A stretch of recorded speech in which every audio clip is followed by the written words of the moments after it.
There's this misconception that the stepmother wants to take over the space of the biological mother.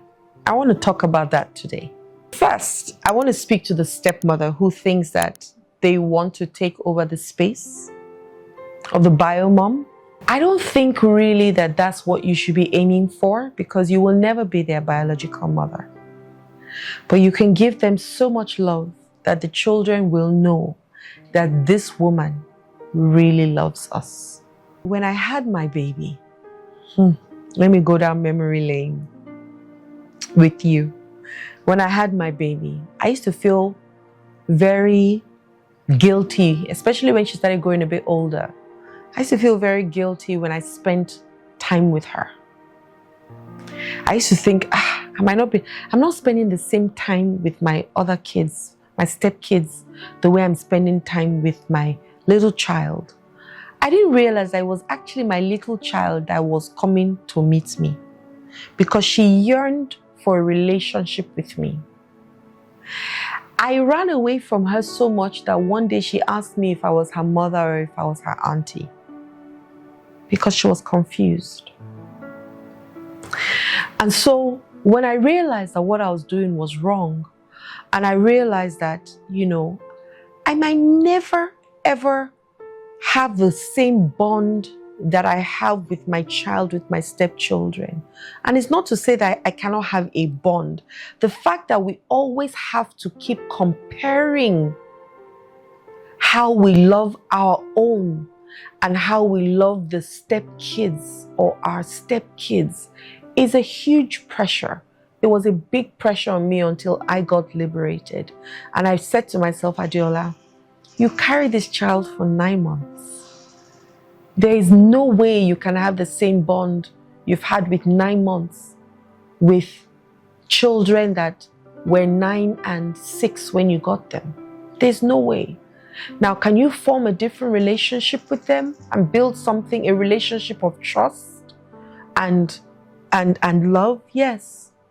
But I will never ever compare how I feel for my child, the depth of the feeling and emotion I have towards my child and my stepchildren ever again. Now, in my case, their mother was even late, or their mother is late. But I did find myself honestly comparing myself to her, thinking, what would she have done if she was alive? I want to be able to do it. Little did I know I was backing up the wrong tree. So stepmoms that find themselves fighting for the place of the bio mom haven't found their place yet. And being a stepmother is such a unique role, because you don't get that many thank yous. Like on Mother's Day, if you don't have your children, who will give you cards if your stepkids never give you cards and their mother is alive? Who's going to give you cards? Well, you can buy yourself cards, or your husband can buy you cards, right? I always go first for buying yourself those cards, because at least you can trust that you can buy yourself the cards. Yeah? It's a very unique role. It's really, really unique. And because children sometimes are children, they can be manipulated.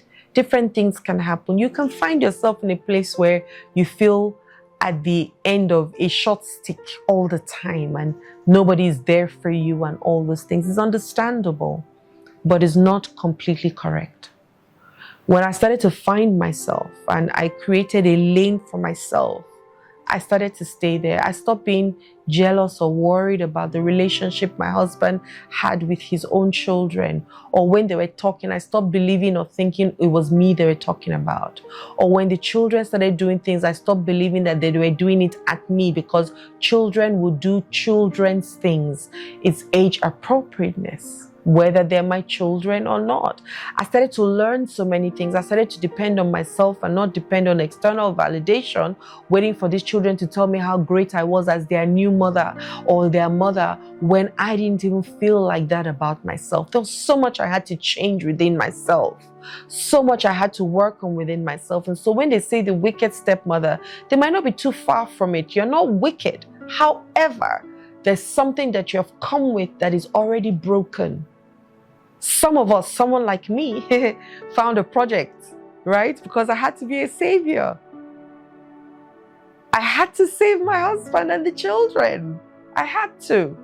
So when the thank yous were not coming the way I wanted them to come, it was a big, big pain for me. But then I turned it around when I realized that I don't need them to please me or validate me. I only need me to validate me and be happy with what I am doing and what I'm able to do.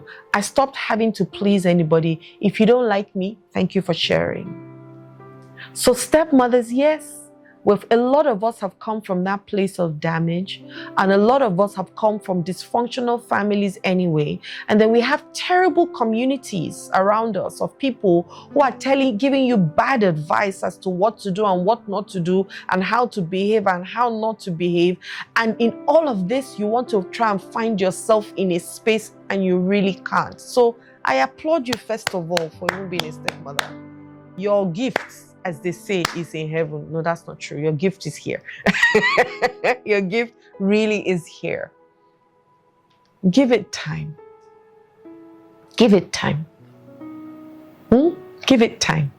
You are not their biological mother, whether their mother is alive or not. You will always only be their stepmother.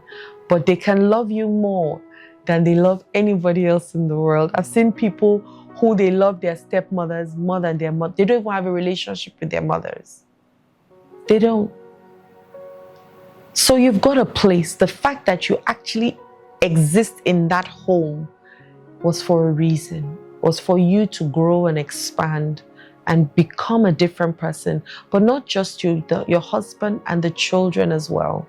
If I didn't stay a stepmother, I probably won't be the woman that I am today.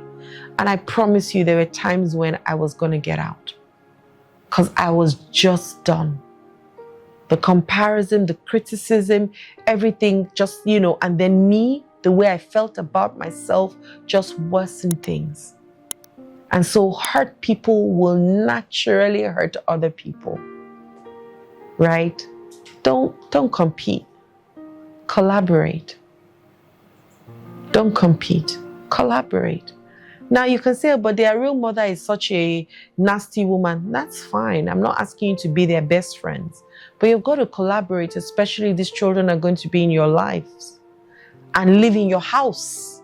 You're going to have to learn how to collaborate. But first, you want to be somebody who is okay. Because you cannot give from an empty cup, my sisters and brothers. I have so many stories to share. Today might not be the day, but I have so many stories and experiences to share. There's certain times you're going to have to put your foot down and create boundaries, right? That's for sure. The boundaries is not just for them. The boundaries are also for you, right? There's certain things you're going to say no to and not feel guilty about. There's some things you're going to say yes to. There's some things you're going to have to drop because it doesn't favor the well-being of the entire family. So it's a learning process for everybody. But don't compete. Collaborate. Hi there. My name is Adiola Kingsley James. I hope these videos that I've been creating and producing are really, really transforming you. Honestly, that would be a gift to me. Don't forget, subscribe today. Now. Click on the notification bell below so that you can get the videos as they drop. And I drop 3 videos every week. And lastly, share me with other people so that as you grow, you're not the only person in your clique or your community that is growing. You're growing with other people as well. And we can build lasting communities and better human beings.